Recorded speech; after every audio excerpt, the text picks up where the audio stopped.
الرحمة والمغفرة ويعيد علينا من بركات وأسرارهم على هذه النيات ولكل نية صالحة. الفاتحة.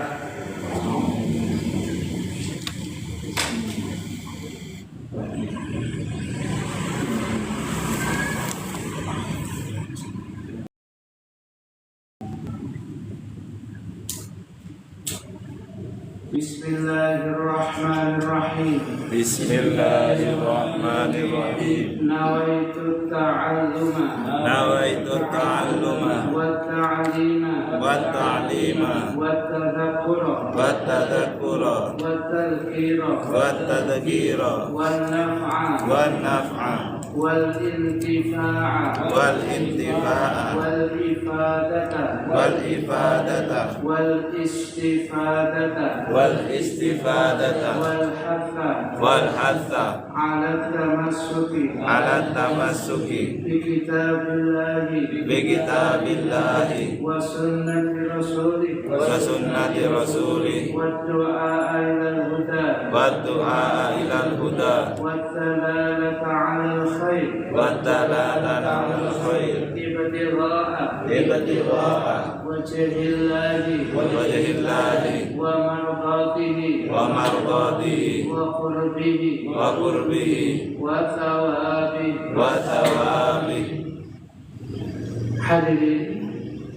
Hadirin sekalian, jamaah musala Darussalam Cipta Mulia yang senantiasa dimuliakan oleh Allah. Malam hari ini seperti biasanya kita setiap 2 pekan sekali membaca kitab yang barokah, kitab Fathul Qarib Al-Mujib, yang isinya adalah tentang fikih dalam mazhab Imam Syafi'i, karya Al-Imam Ibn Qasim Al-Ghazi,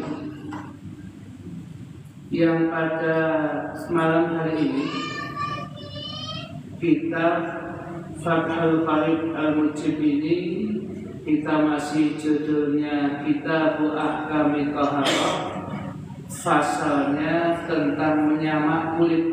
Ini juga sangat penting menjadi pengetahuan fikih kita. Kitab terjemah panjenengan halaman 28. Kitab terjemah panjenengan halaman 28. Hadirin hadirat sekalian yang dimuliakan oleh Allah, disebutkan wonten kitab Fathul Qarib Al-Mujib faslun 1 fasal. Faslun 1 fasal fi dzikri syai'in, di dalam menuturkan sesuatu, di dalam menjelaskan sesuatu, minal a'yanil mutanajjisati, dari barang-barang najis, atau diartikan benda. A'yan jamaknya ainun, maknanya benda. Minal a'yanil mutanajjisati, dari benda-benda najis. Wa ma yadhuru minha, dan apa-apa yang suci darinya. Bittibaghi, dengan sebab disamak. Wa ma la yadhuru, dan apa-apa yang tidak bisa suci dengan disamak, yang tentunya bagian dari benda-benda najis.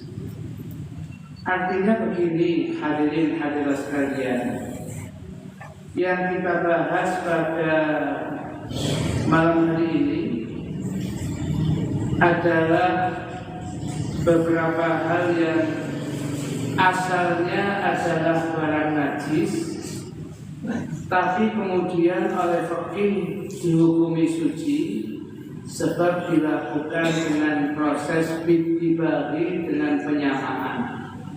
Jadi ada proses menyamak kulit. Nah, hadirin hadirat sekalian yang dimuliakan oleh Allah, disebutkan wonten kitab Fathul Bari Al-Mujib ini, wa juludul maitati, kulit dari bangkai, kulluha, seluruhnya,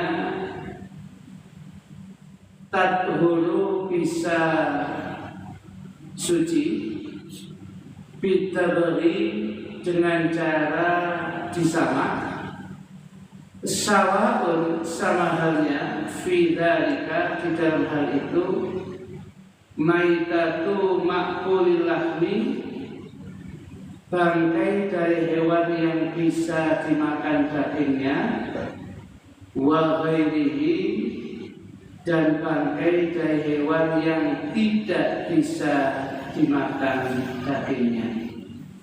Nah, ini perlu saya jelaskan dulu supaya panjenengan jelas. Di dalam kajian fikih mazhab Syafi'i, hewan seluruhnya apapun bentuknya hewan itu nanti dibagi dua. Ada hewan suci satu, ada hewan najis. Nah, sudah itu. Jadi seluruh hewan yang ada itu cuma dibagi dua. Kalau kacamata fikih Syafi'i, ada hewan suci dan yang satunya hewan najis. Nah, yang suci penjelasannya panjang sebentar. Yang najis dulu.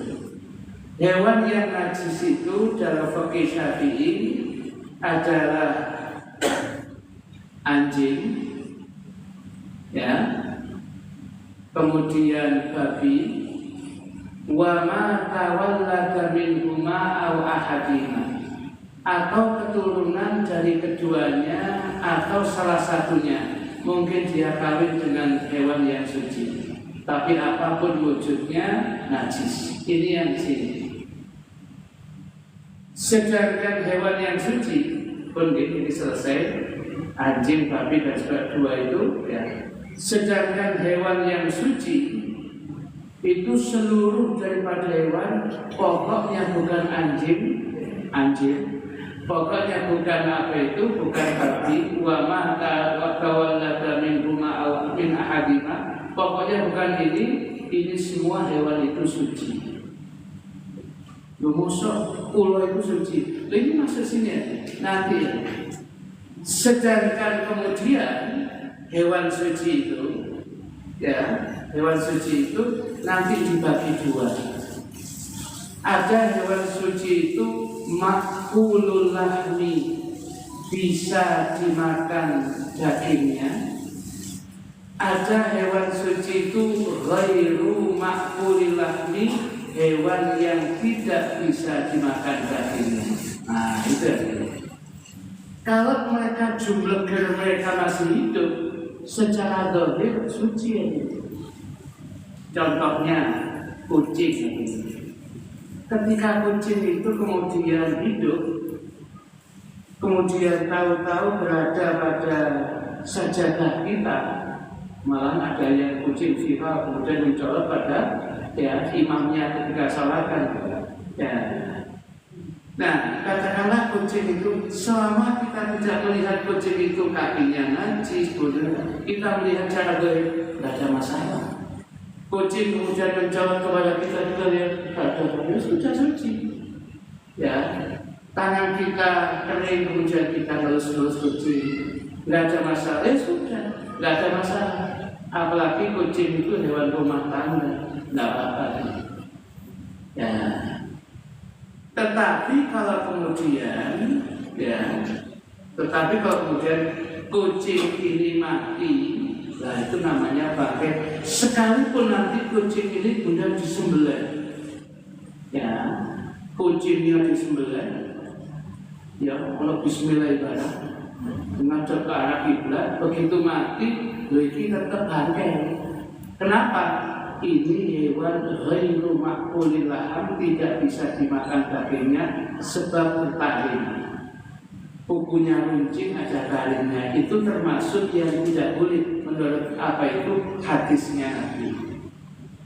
Nah, jadi kalau dia ketika hidup ya suci. Ya. Kemudian ada hewan yang makulul lahmi, hewan yang bisa dimakan dagingnya. Hewan yang bisa dimakan dagingnya itu contohnya sapi, disembelih secara syariat. Ya sudah, semua dari tubuh sapi kecuali darah, kotoran, ya boleh dimakan. Lah kemudian kulitnya ditaruh di bawah najis. Kalau kulitnya di bawah terkena apa? Mungkin mutanajis, terkena sesuatu yang najis, yang kalau mungkin disucikan bisa, ya boleh, berarti itu boleh dimakan kalau bisa disucikan. Dengan diawali dari disembelih dengan cara yang syariat. Sebab apa? Sapi itu makulul lahmi, bisa dimakan dagingnya. Lah kalau kemudian dia mati tidak disembelih, lah ini maitah, bangkai. Nah itu. Kalau kemudian maitah sama dengan yang ghairu ma'kulil lahmi, sama dengan yang tidak dimakan dagingnya, itu semua bangkai. Bangkai-bangkai semua begini ini asal bukan bangkainya anjing, bukan bangkainya babi, kedua ya. Ini semua bangkai ini apabila diambil bangkai lagi, apabila diambil kemudian kulitnya disamak, ditabari dengan disamak dengan benar, bisa menjadi barang suci. Jadi jangan kaget kalau kemudian sabuk mas, sabuk kulit buaya, ya buaya itu diambil kulitnya disamak dengan benar, jadi kulitnya tiga sholat imam, ya nggak apa-apa ya. Bukan barang najis. Loh, si najis itu buayanya, kulitnya memang najis, tapi bisa disucikan kalau disamak dengan benar. Sama dia paus pangan atau apa itu dari kulitnya tikus umpamanya ya memahami kurang penggawean ya. Tetapi dengan proses menyamak yang benar, ya, dengan proses menyamak yang benar, dengan nanti ada caranya, ya, kemudian digunakan sholat juga, ya tak apa-apa, tak dianggap membawa barang najis, itu sudah disucikan loh, begitu, ya, ini yang menjadi catatan kita.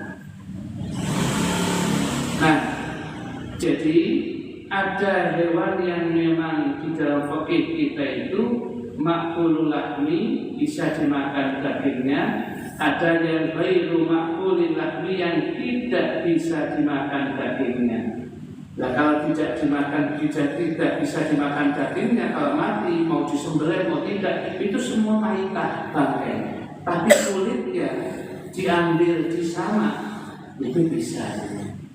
Nah, makanya dikatakan di sini dalam kitab fikih Iqlau, wajulutul maitati, sedangkan kulit-kulit bangkai, kulluha seluruhnya, baik maitah dari hewan bangkai yang bisa dimakan dagingnya, tidak bisa dimakan dagingnya, tadhuru bisa menjadi suci, bidabari dengan cara disamak. Ya, dengan cara disamak.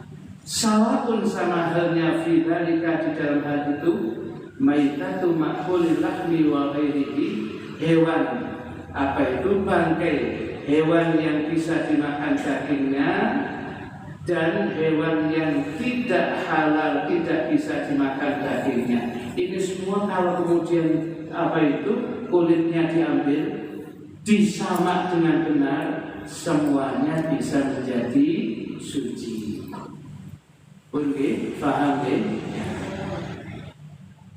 Ini Tetapi kalau kemudian yang tadi anjing dan babi bukan sadar, itu kalau sekalipun kulitnya babi disamak tetap najis saja, karena asal-muasalnya sudah dihukumi najis. Ya kulitnya kambing kulitnya anjing ya tetap nggak boleh. Sekalipun disamak Ustaz, sekalipun disamak. Ya, kalau anjing kan biasanya tidak boleh dipentung. Ya, dipentung dilepono karung tambur. Pasamanku ngiling zaman biasa boten. Ya. Hadirin hadirat sekalian yang dimuliakan oleh Allah, ya. Ini menjadi catatan kita. Jadi kalau kemudian hewannya sudah kulitnya bisa disamak, ya pokoknya bukan anjing dan babi dan anak keturunan keduanya bisa menjadi suci. Kemudian masih di halaman 28 bawah itu, sekarang kita diberitahu sekalipun dengan bahasa sederhana tata cara untuk menyamak dengan benar. Wa kaifiyatul tabghi, sedangkan tata cara menyamak, kaifiyah tata cara menyamak yang benar, yang kemudian bisa menjadi sucinya maitah, kulit dari bangkai itu, diawali dengan ungkapan an yanzi'a, hendaknya dia menghilangkan fudulal jildi. Jadi pada kulit yang mau kita sama itu sisa-sisa daging yang melekat, ya, fudulal jildi, sisa-sisa daging yang melekat pada kulit itu dilayani. Itu nanti yang membuat busuknya mimma yu'affinuhu minad dam, ya, yang bisa membuat busuknya kulit tersebut. Nah, wujudnya apa? Minad dami, bisa jadi berupa darah, ada sisa darah itu, bersihkan dulu.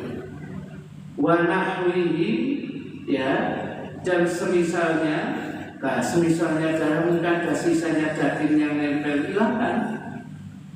Kemudian ada gajinya, hilangkan. Ada tulangnya, hilangkan.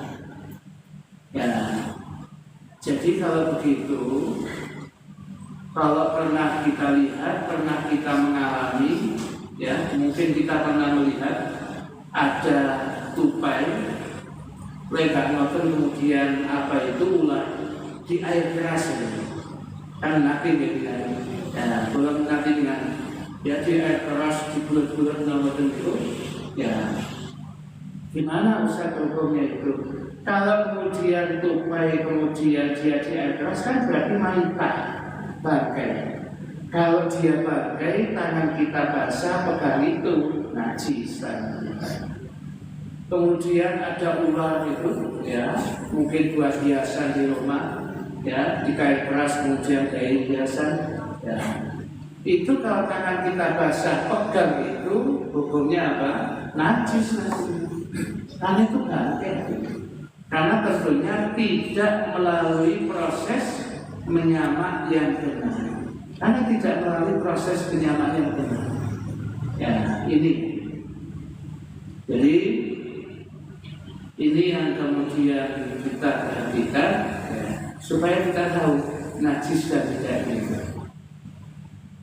Kemudian lagi, dengan apa kemudian menyamak kaifiyah tata cara yang sederhana itu? Bisyai'in hirlifin, dengan menggunakan sesuatu yang asam atau pahit. Di sini disebutkan dalam kitab fikih ka'afsin, ya, seperti tanaman afsin, itu nama tanaman.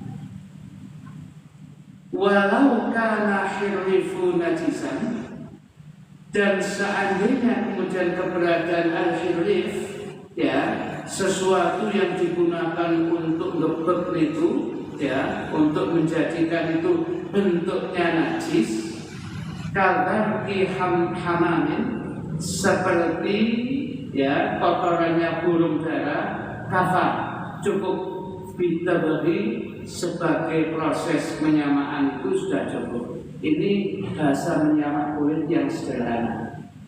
Yang modern ya lewat pabrik yang kemudian itu sudah lebih dari cukup kan? Jadi menyamak kulit itu ya caranya. Nah, kalau asal muasalnya barangnya adalah barangnya najis dari bangkai, bulunya harus hilang, sisa dagingnya harus hilang, darahnya harus hilang, murni apa itu sebatas kulit saja. Nah ini kadang-kadang beduk kita ini kadang-kadang seolah ulun satu.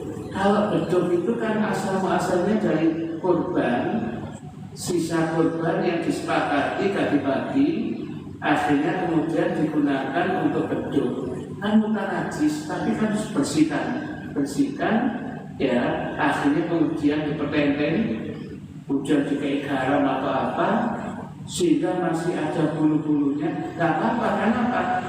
Itu dari proses penyembelihan yang syariat berarti suci ya. Kalau dibawa ya kena najis, tinggal disucikan. Yang kita bicarakan ini barangnya maitah bangkai, termasuk kulitnya juga bangkai, tapi kulitnya itu bisa disucikan dengan cara gitu. Jadi beda dengan terbang apa itu dengan jidor itu yang masih ada, karena asalnya memang suci sudah. Beda. Kalau di situ ada bulunya macam-macam, bukan masalah. Sedangkan yang ini asal-asalnya maitah bangkai, bulunya di apa itu, kulitnya diambil, hendak kita samak, kita sucikan, maka bulunya harus hilang, mungkin sisa darahnya harus hilang, kemudian sisa dagingnya harus hilang, mungkin tempelan tulang-tulangnya sisanya harus hilang, kemudian lagi ya gajinya harus hilang, murni ya. Caranya seperti itu. Nah, kemudian bagaimana kemudian cara menghilangkan bulunya begitu banyak? Kalau cara yang sederhana dimasukkan, yang kita tahu waktu itu dimasukkan di sebuah tempatnya itu penuh dengan kambing, dilukolo kambing. Dapat 2 minggu, kemudian kita diambil merokok kabeh. Nah, tinggal kemudian disucikan, dipertenteng, sudah, ya sudah. Itu proses namanya proses bagi menyamak. Atau dengan cara dengan sesuatu yang pedes dirompok di beton ini untuk kemudian bisa bertahan, atau garam pakai uyah itu, atau yang lain. Kalau di sini malah menggunakan yang barang najis, berarti hamamin, kotoran burung dara. Kotoran burung dara itu panas ini. Ya, jadi kemudian dia kemudian digunakan itu ya memang najis, nanti tinggal disucikan. Nah, itu cara sederhana dalam proses ad-dabari yang tadinya barangnya apa itu najis, maitah bangkai berubah menjadi suci. Paham ya? Sekalipun dengan bayangkan bahwa jarang terjadi, ya memang minimal fakih kita tahu lah ya demikian itu. Kemudian disebutkan selanjutnya, illa ini pengecualiannya, kecuali jildal kalbi, kulitnya bangkai anjing, wal khinziri, kulitnya bangkai babi, wa ma tawallata minhuma, dan keturunan dari keduanya, au min ahadihima, atau keturunan dari salah satu dari keduanya, ma'a hayawanin thahir, dengan hewan yang suci, fala yadkhulu, maka tidak akan pernah bisa suci, bitibari, dengan cara disamak, tidak akan pernah suci. Karena apa? Dasarnya adalah barang yang najis, anjing dan babi. Dilanjut kemudian dalam fikih kita ini, wa admul maitati, sedangkan tulangnya bangkai, wa sya'ruha, dan bulunya bangkai, najisun, hukumnya adalah najis. Jadi kalau kita mau menyamak, maka tulangnya harus hilang, bulunya harus hilang. Nah itu yang namanya ada pakaian dari bulu macan, najis apa itu mutlak najis itu, karena harusnya hilang. Bisa jadi yang suci itu adalah apa itu kalau sebatas kulitnya saja dengan penyamaan yang benar. Kalau masih sisanya bulunya macan, lah kalau bulunya macan hilang, nggak kayak macannya kodok wedus saja, agak enak, nggak nampak gitu. Tapi fakih mengatakan itu kalau masih ada bulu-bulunya macan, ya najis, ya najis saja. Gitu. Berarti menyamaknya tidak benar.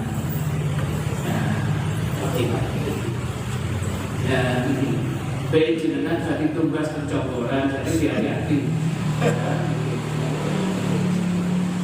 Wakala demikian juga al-maitatu dengan maitah bangkainya sendiri, aikon juga najisatun najis yang demikian.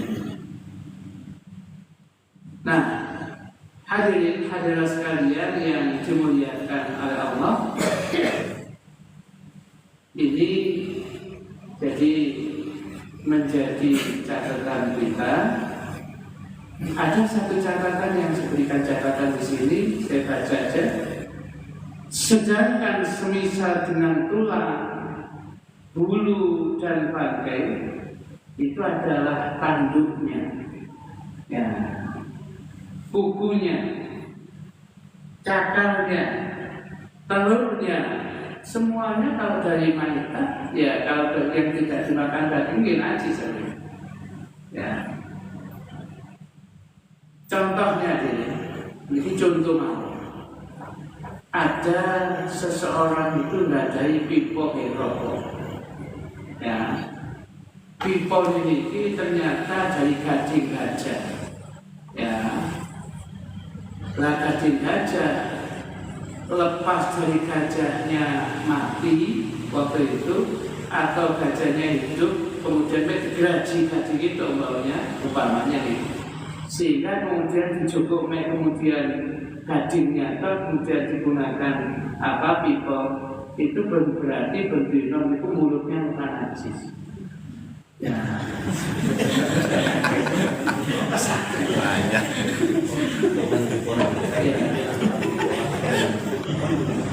Karena dari itu pecahan dari tanduknya, kulitnya, ya kalau kulit masih bisa disucikan, kalau ini nggak bisa.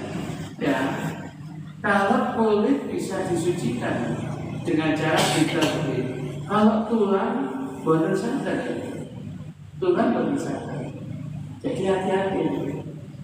Ya, jadi pun rokok ibu intik cilik kalau itu ya ini disamsung dan kemudian kemudian dari yang seperti itu, dari yang gading ya, atau dari tulang apa ya, kalau itu dari tulang hayawan yang suci menyembelih dengan benar mungkin ya, tapi asalnya sudah maitah bangkai, ya termasuk bangkai itu berarti buat dari ngebut bangkai itu.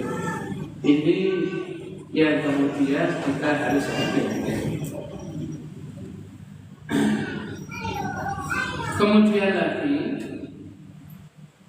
dalam ungkapan kita Fathul Qorib Al-Mujib ini, wa uhita biha, yang dikendaki dengan maitah bangkai itu adalah azzailatul hayatu, binatang yang hilang hidupnya berarti mati, bi ghairi zakatin syar'iyyatin, dengan tanpa penyembelihan yang syariat. Yang dimaksud maitah bangkai seekor hewan ya yang makulul lahmi, seekor hewan yang bisa dimakan dagingnya tapi tidak melalui penyembelihan yang syariat.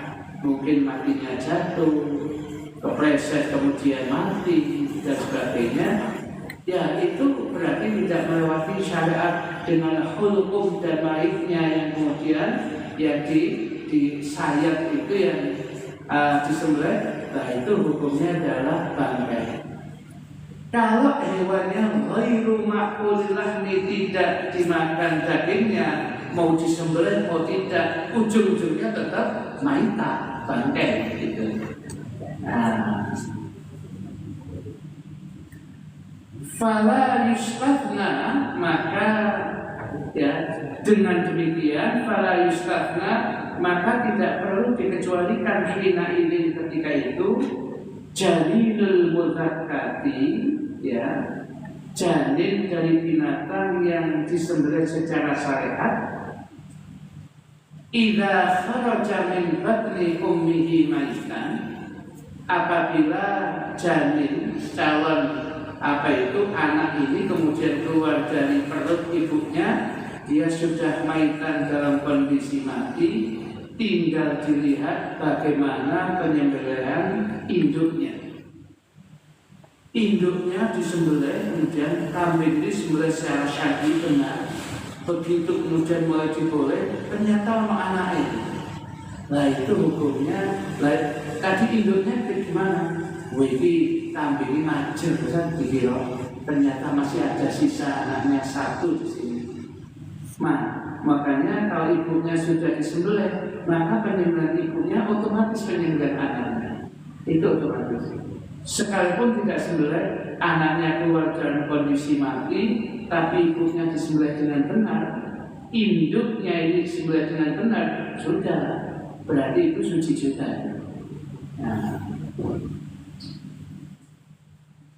li'anna zakatahu fi zakati ummi, karena sesungguhnya sesembelihan dari janin calon anak tadi itu fi zakati ummi, di dalam sesembelihan induknya. Kalau induknya sudah disembelih, anak lahir mati, sudah ikut halal karena dianggap sudah disembelih. Nah, ini wakada demikian juga ghairuhu yang lainnya minal mustathnayatil mazkura fil maqsuqat, ya demikian juga dengan yang lainnya yang kapan-kapan kita jelaskan, pengecualian hewan-hewan yang dikecualikan yang lain pada kitab-kitab yang panjang lebar pembahasannya. Kemudian lagi yang terakhir, penutup dari apa yang bisa kita sampaikan ini, illal adamiyah, kecuali juga adalah manusia. Maka maksudnya fa inna sya'rahu qahirun kamaitatihi, jangan dianggap kalau kemudian kalau maitah bangkai berarti rambutnya najis. Tapi manusia bukan maitah, bukan bangkai mayit. Sedangkan rambutnya suci, jasadnya suci. Jadi lepas jenengan katakanlah disuruh kemudian mengangkat jenazah, terakhirnya kemudian mudik orangnya, ya sesama laki-laki, kemudian itu najis sudah tangan boten. Yang namanya jenazah itu sudah dihukumi suci, termasuk rambutnya pun dihukumi suci. Tetapi bahasa suci sebatas karena ayat Al-Quran, walaqad karramna bani Adam, ya sungguh aku Allah memuliakan anak turun Nabiullah Adam alaihissalam manusia. Itu karena apa?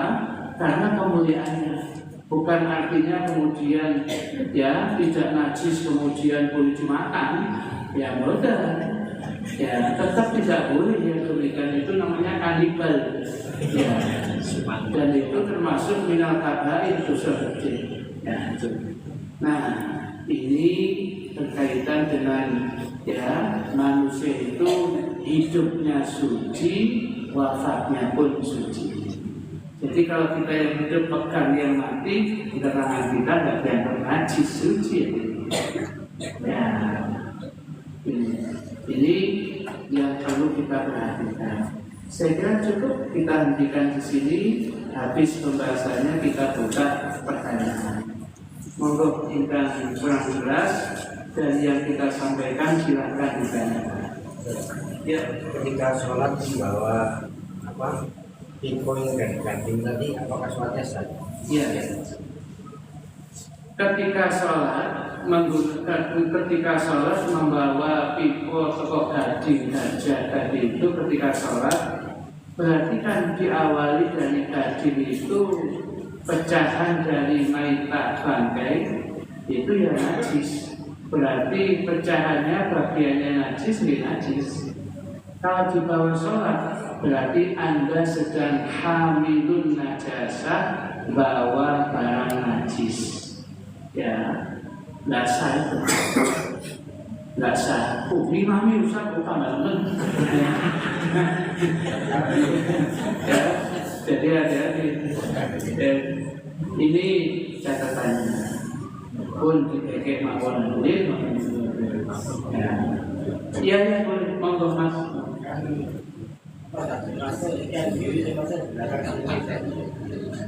Gimana?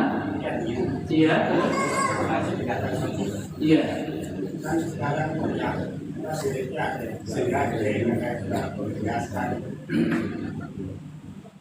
Saya jelaskan. Pertanyaannya bagus. Beliau bertanya tentang ikan hiu. Ya, contohnya dulu. Berkaitan dengan ikan, jadi 3, al-adami manusia, kemudian as-samak ikan, kemudian lagi al-jarad lalat. Kembalinya kepada potongan tubuhnya dikembalikan ketika bagaimana ketika dia maita. Maitanya ketika bangkai tetap dihukumi suci.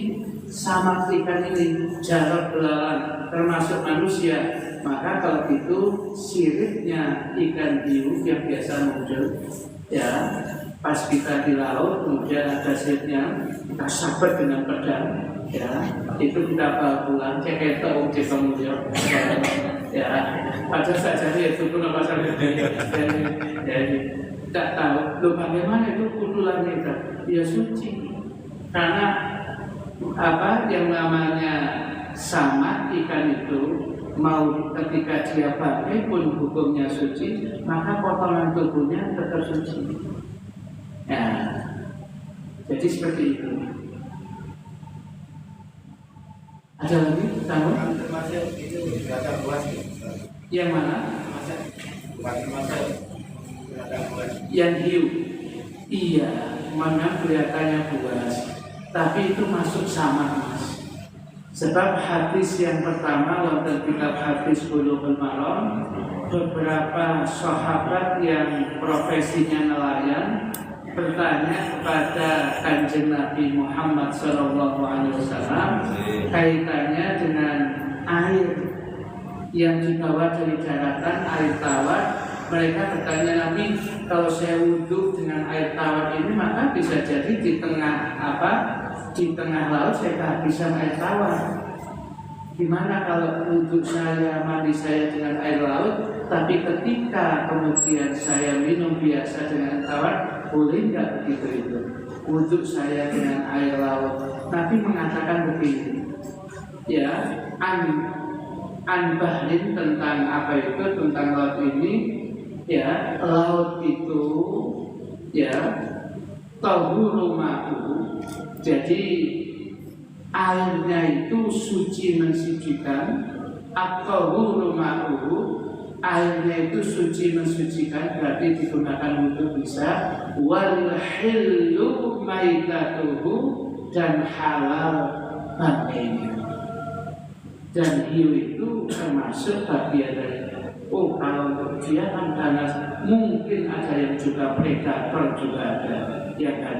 Tapi selama masih bentuknya sama, apa itu ikan itu hukumnya adalah suci dan halal ketika dikonsumsi. Sampai ya bentuknya pun ya panjenengan kan mengatakan itu kan hana susah ada kainnya, tapi itu kelompok sama. Kelompoknya adalah kelompok laut, kelompok ikan yang ada mau laut mau darat, kelompoknya namanya ikan, dan itu ada hadisnya nanti sudah pakai yang itu. Sampai kemudian pernah di Masjidil Haram itu santri-santri Masjidil Haram itu perdebatan dengan ulama, terjadi perdebatan bagaimana, karena ada yang dari Thailand, Patani, Thailand Selatan yang tanya, dari Malaysia juga tanya berkaitan dengan satu, apakah ini kelompok ikan atau tidak. Bentuknya panjang, kita sebut dengan ungkapan belut. Belut ini kelompoknya ikan atau kelompoknya ular? Kalau dia ular, kalau kemudian mau dimakan kan mesti dimatikan dulu, kan berarti bangkai. Kalau dia masuk kelompok ikan, berarti kan dia masih boleh sekalipun bangkai. Ini terjadi perdebatan. Ternyata perdebatan ini kemudian diselesaikan oleh ulama Masjidil Haram dari Bogor, Jawa Barat. Dia ngajar di sana sudah 200 tahun yang lalu lah kejadiannya, di zamannya Hadratus Syekh Bahasyir Asari. Nah, namanya Syekh Muhammad Mukhtar Al-Aqtarib Al-Bukhari. Syekh Muhammad Mukhtar Al-Aqtarib Al-Bukhari itu menjawab masalah, kemudian dijelaskan panjang lebar bahwasanya yang namanya belut itu ikan masih sama, tapi masih panjang, bentuknya seperti ular, tapi ikan. Buktinya kemudian dia tidak bisa hidup di hidupnya ya cuma di satu alam, seperti taruhan mau nggak mau berapa waktu kemudian mati dan wajar. Akhirnya kemudian beliau menulis kitab untuk menjawab itu 25 lembar dengan bahasa Arab untuk menjawab pertanyaan, dan kemudian semuanya sepakat. Kitabnya dia beri judul dengan besar Kitabul Belut. Ya, gitu. Ya, jadi dicetak oleh pesantren Pondok Lirboyo. Ya, itu. Jadi ya seperti itu masih dihukumi suci. Teman-teman, ya. Saya dulu pernah ditawari kulit biawak, Ustaz. Tapi dalam bentuk keripik rampas. Saya tanya ke orangnya, ini dalam keadaan disamak apa sudah? Dia bilang sudah disamak. Apakah itu kalau dimakan najis apa? Ini pertanyaan bagus lagi. Ya, mangan keripik rambat atau biawak? Ya. Jadi judulnya ekstrim kuliner.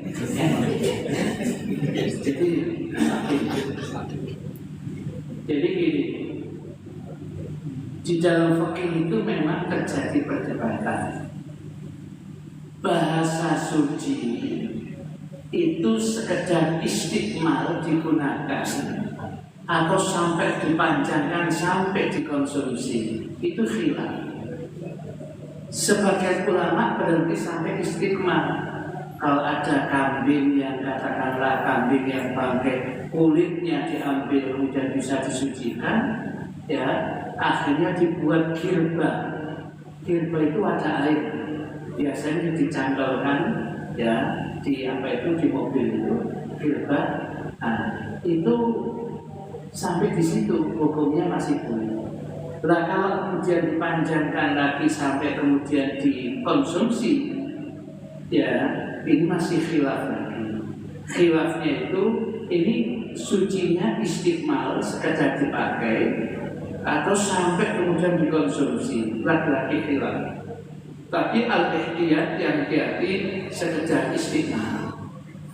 Jadi kalau kemudian biawak tadi katakanlah sudah, ya itu hukumnya bagaimana, sudah katakanlah biawaknya sudah disucikan, disamak gitu, kemudian kulitnya lil ihtiyat kehati-hatian, kita tidak memakannya. Kemudian begini, bahasa biawak, ya biawak itu masuk yang makulul lahmi, bisa dimakan dagingnya, atau ghairu makulil lahmi. Ulama fikih kemudian mengatakan yang bahasa biawak itu ya termasuk yang ghairu makulil lahmi, yang tidak bisa dimakan dagingnya. Dan kalau tidak bisa dimakan dagingnya, kalau mati termasuk kulitnya, dia najis. Ya, tetapi kan makanya mau disamak. Makanya Pak Mas Abi tanya, pun disamak atau kering? Dia mengatakan wis itu sebatas istiqmal dipakai atau sampai dimakan. Ihtiyatnya sampai dipakai aja. Ya.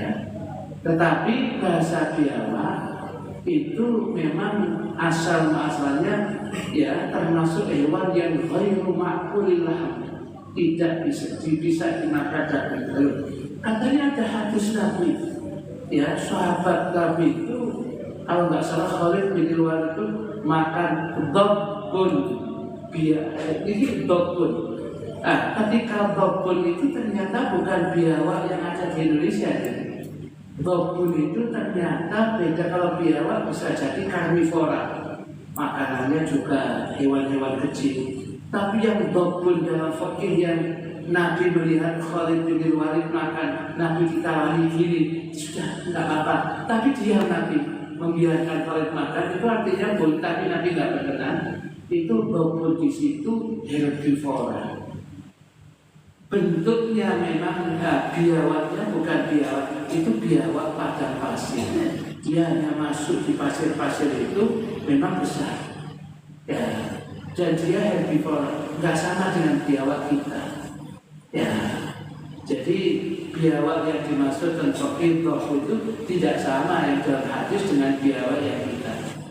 Biawak kita ini karnivora, ini ghairu ma'kulilah, tidak bisa dimakan dagingnya.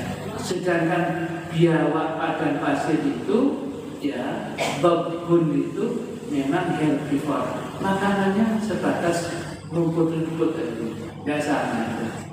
Yang warna.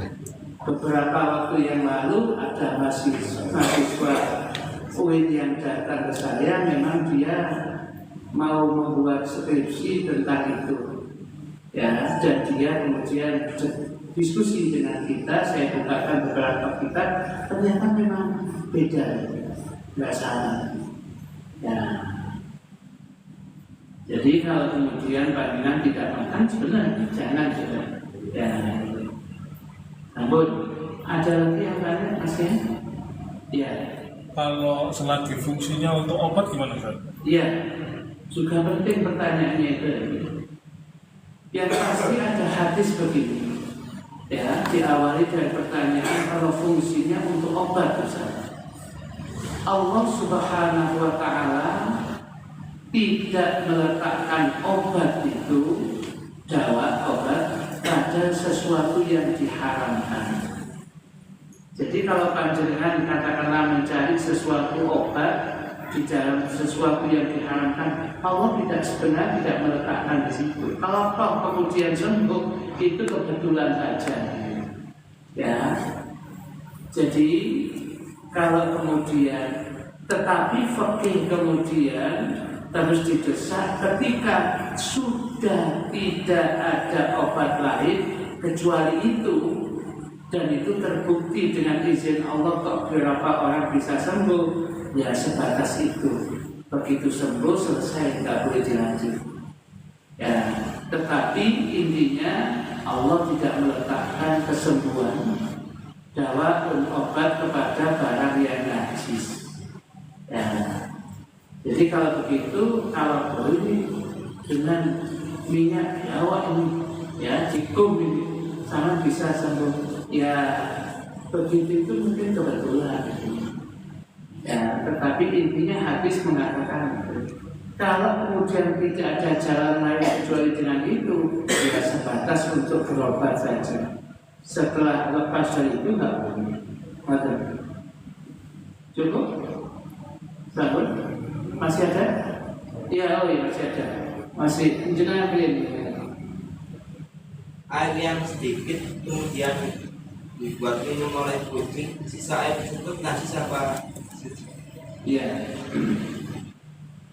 Airnya berarti kurang dari 2 kolah. Digunakan oleh kucing minum. Nah, maka kemudian pertanyaannya, ya, air yang kurang dari 2 kolah yang digunakan minum oleh kucing itu kira-kira najis atau tidak? Kita lihat. Kalau kemudian kita ketahui mulutnya kucing tadi itu baru saja makan tikus, kemudian kok minum itu, airnya sedikit berubah, tidak berubah, najis mas. Kok saya nggak tahu dia makan tikus kok enggak? Ya, lah mulutnya najis semua. Najis susah, ya sudah, berarti berubah tidak berubah najis. Ya, oh kucing saya ini kucing khusus susah. Ya, kucing Persia. Ya, saya pagi sore tak sikati, tak temui, tak perlu tak siwaki. Berarti kemungkinan ada sucinya. Musim gue tak tahu siwakan. Ya. Kemudian akhirnya jadi kemungkinan bisa jadi mulutnya suci. Kalau kemudian mulutnya suci, kemudian minum, kemungkinan suci ya. Tapi kan kucing biasanya buat tenaga modern. Jadi kalau kemudian diminum kucing, sudah kita anggap bukan najis, kita anggap. Nah caranya bisa, kalau masih jedingnya bisa diisi, isi air sampai 2 kolah lebih. Kalau sudah 2 kolah, suci lagi. Nah gitu caranya. Sambut mas? Iya mas? Terus kalau kepiting najis apa? Bisa dimakan apa? Kepiting. Iya.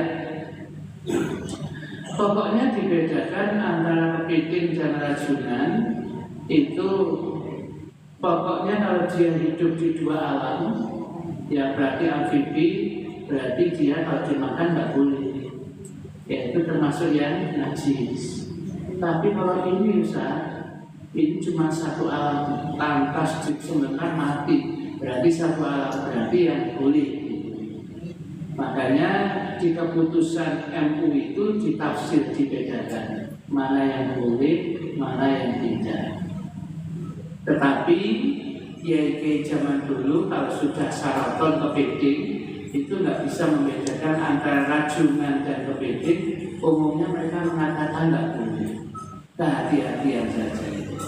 Nah, ya dicari yang lain mas. Sing dia sing tak sakit.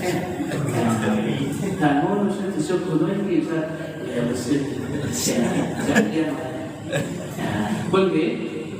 Monggo Mas Zamrudin, Anda penanya terakhir. Ayam yang dipotong oleh umat Islam, orang Islam. Cuma Islamnya punya keyakinan beda ya. Katakanlah itu. Itu pasal hasil apa? Diulang Mas. Ayam yang dipotong juga oleh orang Islam, tapi yang menyembelih itu punya keyakinan yang beda. Katakanlah aliran yang berbeda yang dekat sini kan FDI misalkan itu sebenarnya sama. Ya, kalau menurut kita tidak ada ajarannya memang beda, tetapi tidak sampai mengkafirkan, memurtadkan kita. Dalam artiannya mungkin memang dia tidak menganggap kita kalau sampai kafir murtad begitu, ya lebih ya masih begitu itu masih boleh karena nilai kemuslimannya ada. Tetapi kembali mazhab Roni ada lagi kelompok yang bisa jadi ya bisa mengkafirkan kita, memurtadkan kita. Ya ambil hadis yang umum. Dak ma yaribuka ila ma yaribuk. tinggalkan sesuatu yang meragukan, pergilah kepada sesuatu yang meyakinkan. Sama ragu, ya saja mas. Ya, jangan kalau sudah ragu. Terus? Ya kalau dengan korban itu mereka kan juga meninggal. Ya. Ada tidak dikasihkan termasuk kita. Ya makanya Mas Zamroni harus kemudian tahu bagaimana sikap mereka terhadap kita. Ya sama usahanya mereka tidak berkumpul dengan kita. Menurut Mas Zamroni dia masih Islamnya dengan ya sudah, hanya saja beda pandangannya kita. Ya nggak apa-apa. Kalau jenengan ragu, ya jangan sudah, berikan yang lain aja. Ya itu ya. Bismillahirrahmanirrahim. Alhamdulillahirabbil alamin. Allahumma shalli wa sallim ala sayyidina Muhammadin wa ala alihi wa sahbihi ajma'in. Allahumma qsim lana min khashyatika ma tahulu bihi bainana wa baina ma'siyatika wa min ta'atika ma tuballighuna bihi jannatak wa min al-yaqini ma tuhawwinu bihi 'alaina masa'ib ad-dunya ومتعنا بأسماعنا وأبصارنا وقواتنا ما أحييتنا واجعله الوارث منا واجعل ثأرنا على من ظلمنا وانصرنا على من عادانا ولا تجعل مصيبتنا في ديننا ولا تجعل الدنيا أكبر همنا ولا مبلغ علمنا ولا تسلط علينا من لا يرحمنا وحسبنا الله نعم الوكيل ولا حول ولا قوة إلا بالله العلي العظيم. وصلى الله على سيدنا محمد النبي الأمي وعلى آله وصحبه وسلم والحمد لله رب العالمين. سبحانك اللهم